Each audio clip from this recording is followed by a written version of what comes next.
But those in the opposition still say a lot of things about you. Let me tell you some of the things they said. They say you awarded the most expensive contract in Nigeria, 5-kilometer Port Harcourt Road, Abba, for 32 billion to Julius Berger, chaired by your friend. These are kind of the things they say in the opposition about you. Also hear one of it. They say you abandoned the new government house, that nothing was wrong with it, and we are right here in your village.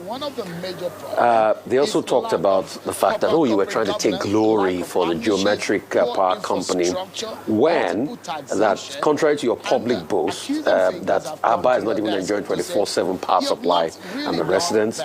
And they also went ahead, to say that you abandoned the multi-specialist hospital that was done by your predecessor. So these are some of the things they say about you. I mean, what do you say to all of these things? Well, the opposition will find something to say. Even if God was to come down to govern the state, the opposition will have something to say. So I think they are busy looking for things to say. All the issues you've mentioned are non-issues to Abia people. Geometric, of course I told the story of geometric, and I encountered geometric in my banking days when Professor Barton Naji came to me, a bit frustrated, and this was several years ago. I was executive director in First Bank. I believe that was 2009, 2010, yeah, just before I left First Bank, and I packaged a facility to help him rescue the geometric project, because the bank, coincidentally, that was funding the project at that time, stopped because of the global economic crisis. And that bank was Diamond Bank, where I had to go 1 year after. And I packaged, if I recall, about $80 million facility. Got the approval, but he couldn't draw because the bank at that time felt that the person that understood the project was leaving, and that was me. And as I left, he came back to me in Diamond Bank. And we sat down and provided all the facilities that he required to complete the project. In fact, we completed the project before I left the bank in 2014. But one problem after another. I believe that the way God wanted it. What about the Julius Berger contract, that I talked about, that they said you gave to your friend? It's a joke. Julius Berger is my friend. Yeah, they said you gave it to your friend. Who is my friend? These are some of the things the opposition. Okay, so let me. We'll always say, and so you know what will happen? Yeah. I'd like you to go to Port Harcourt Road after this interview. Talk to people. That road had been abandoned for over 30 years. Nobody could fix it, except Julius Berger. And everybody knows. So if you go to Abba and make this allegation, you'll probably not come back. I'm a journalist, I just asked the question. No, so what it is is that it's not 5.8 kilometers. It's a dual carriageway. It is something else, and I would like you to just go there. So the allegation of the so-called opposition, because they couldn't fix it. So somebody has come to fix it. And every other person is very happy. And Julius Berger is handing over the project to me next week. And How much does the project cost? It has gone beyond the 30 billion. So it's actually somewhere about 36.5 billion now. Yeah, that's what it is. And it's good use of money. Absolutely.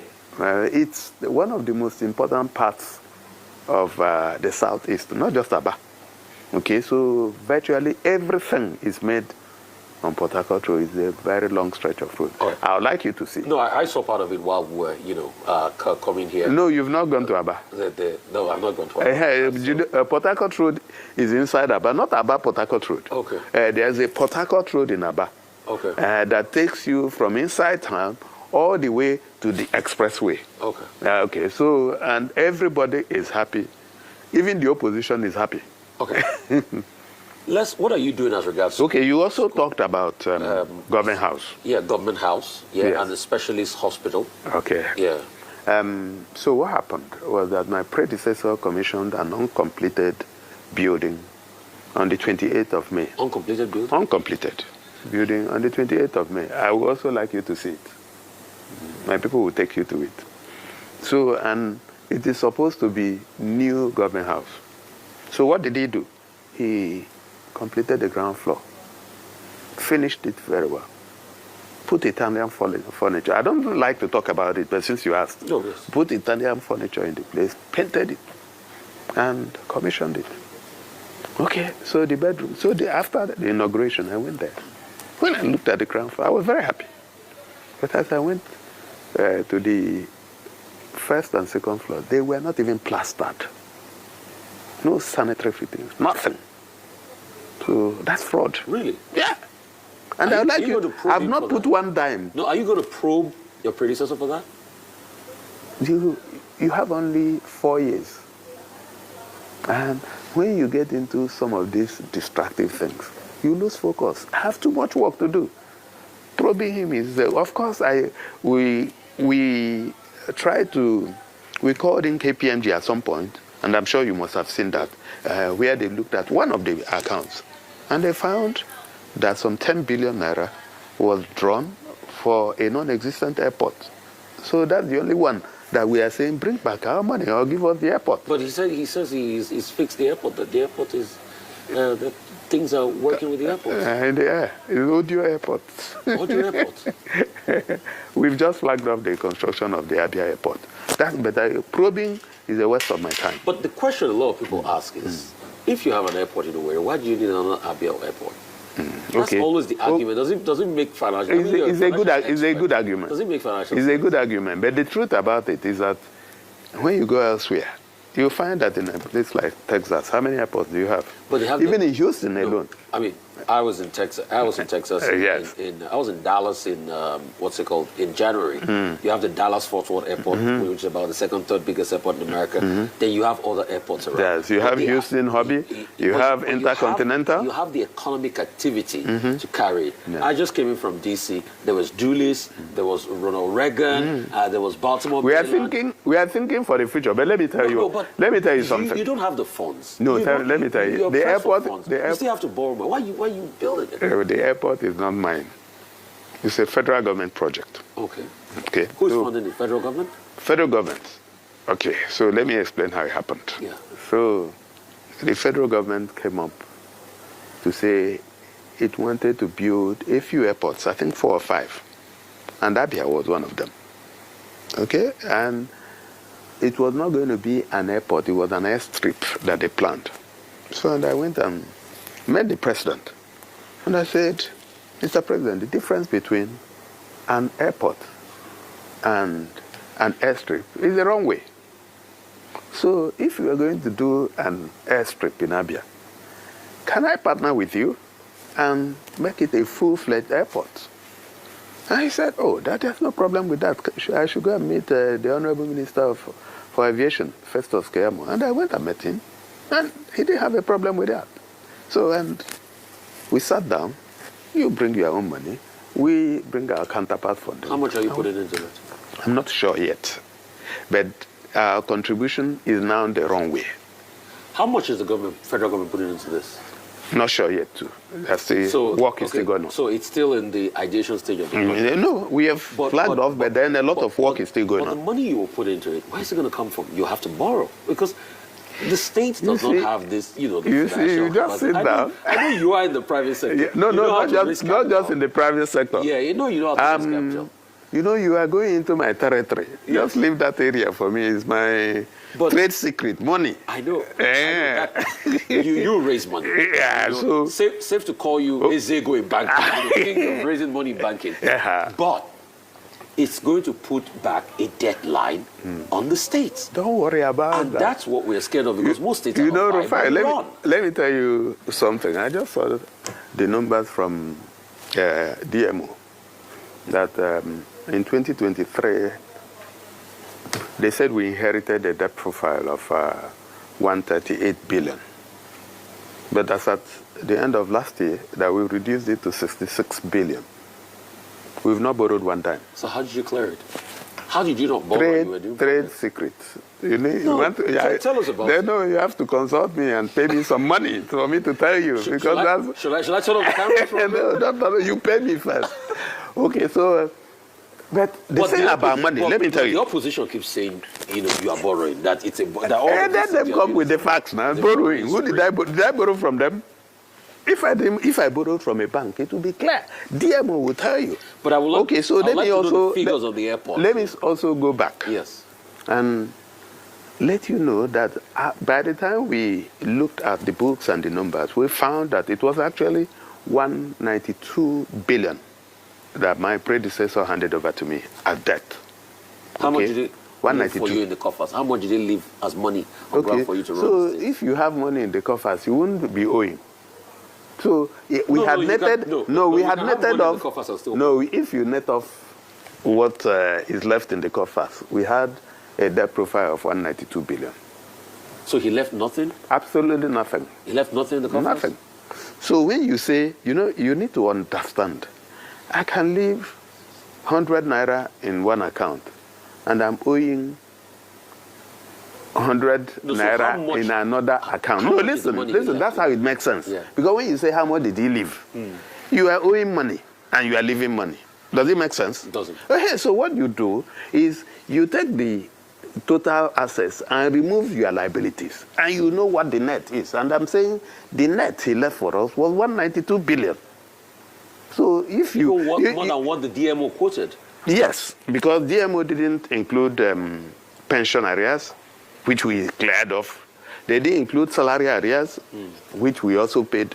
We didn't include all the parastatals that were being owed, including Oboneano Polytechnic and then the medical personnel. So those we have taken care of. And today, I can tell you the state is running very, very well. Don't bother yourself about where I'm going to find the money, because that's my own area. So you talked about pension arrears. Part of the talking point the opposition said is they said you lied that you cleared the pension arrears. And they said you also repeated that lie by 2023, that you've not cleared any pension arrears. They said they employed some people into the state service before you came in, that you rooted most of them out, you pulled them out, and you said no, that these employments were not done properly. I mean, what do you have to say about all of these things? Well, I have responded to them, but if you need me to respond, I will respond again. First of all, pension arrears, some of them we're talking of numbers of 45 to 56 months. People were not paid. So we sat down with the pensioners and we said, okay, you are being owed this much. We need to take them out. So the leadership of pensioners sat down with us for a very long period of time, and we agreed.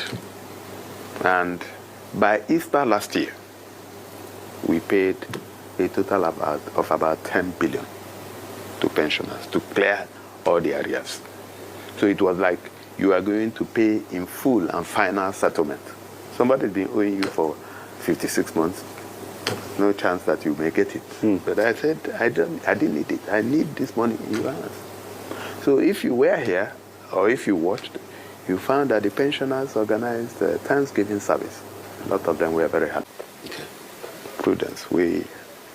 Okay, so one of the easiest things for me to do would have been to start building a new government house. It's not like it's very comfortable. But I know that if I use the money to put into dealing with maybe the road in Omoya, I will empower a whole lot of people who ordinarily didn't have access. So you have prudence, then you have economies of scale. What is most important? You need to sit down. As a student of economics, I have my priorities listed. So, and I know that if the man in Ariara market cannot get to the market, he cannot add to my GDP. So, he cannot add to my internally generated revenue. I know that if the woman in Bende cannot access her farm, then she's not going to be useful, not to her family or to the government. I know that if I am sick and I cannot get attention from the primary health care center, then I will be useless to the economy. And that's why when we came, we looked at the 948 primary health care centers in Abia. We went round. All of them were in a mess. And we said, okay, we'll put some 8-9 billion in the budget for renovating 200 primary health care centers in 100 days. That is happening now. By next month, it will be 100 days, and 200 primary health centers will be delivered. We will take another 200 after this one, until we get the 948. We looked at the schools. We found that a lot of our children no longer want to go to school. You see them early in the morning hawking banana and granite, kara and all that. So I was embarrassed because I grew up here. And my parents were not rich, but I went to school. And I knew that if these children would not go to school, then they wouldn't have the opportunity that I had. And I said, okay. I wasn't even too sure what the problem was, whether it was the school fees or they just didn't want to, they wanted to make money. So, and I set up a task force. I said, first of all, I said, let's know how much do we make from school fees. Go back to 2023. Go back to 2022. The numbers were almost the same. And it was nothing. I said, if I take away the school fees, would it be an incentive for these children to go back to school? I'm not sure. I said, okay, I'll take away the school fees, but I'll set up a task force to force those. So, Abia has some free education now? Of course. I said, I will force those that don't want to go to school. Do you know what happened? I set up the task force, and I made an announcement. I said, anybody that will see of school age that was not in school, we are going to arrest him, not because we wanted to keep him. We want the parents to come so that we can exchange them with their parents. We've not got one person. In fact, the task force that we set up is now going around to ensure compliance, that there is no school where school fees are charged and that teachers are teaching. So I looked at the explosion when the announcement was made in terms of enrollment was so much. And we found we didn't have teachers. And what did we do? We now said, okay, you know what? There are a lot of people. We are talking of civil servants and other. I said, a lot of people don't have jobs. If you are qualified, we opened up a portal. Please apply. We went to hire 5,000 teachers. And in 1 week, we got 17,000 applications. The second week, it climbed to 30-something thousand. And we shut the portal. We now tested them, and today, 4,600 having hired. We want to take another 4,000 so that we can fit them into those schools. We are renovating all the schools. Okay? So that's what it is. It's not rocket science. So it's just about being prudent, being deliberate, having a plan. Yeah. What do you want to do? And keeping to it. Of course, there's another part of it that's very, very important. The people that you are working with. I don't care where you come from. I'm sure you may have heard that my head of service is from Abia State. I sit down and interview them. And when I interviewed them, and I found he was number one. I got the head of service. Okay, so what's the primary school enrollment rate now, uptake, since this new scheme started in Abia? I don't even, it's been crazy. I've lost count of the numbers. People are just streaming. Again, what I also found is that a lot of people are leaving the private schools to come to public schools.